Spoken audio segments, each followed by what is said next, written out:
نبی پاک صلی اللہ تعالیٰ علیہ وسلم فرماتے سوموار اور جمعرات والے دن لوگوں کے اعمال اللہ کی بارگاہ میں پیش کیے جاتے ہیں۔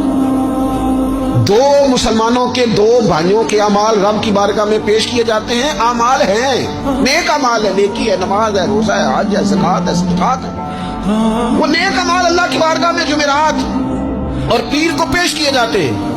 رب کریم فرماتے ٹھہر جو ذرا ان کے اعمال کو روک دو۔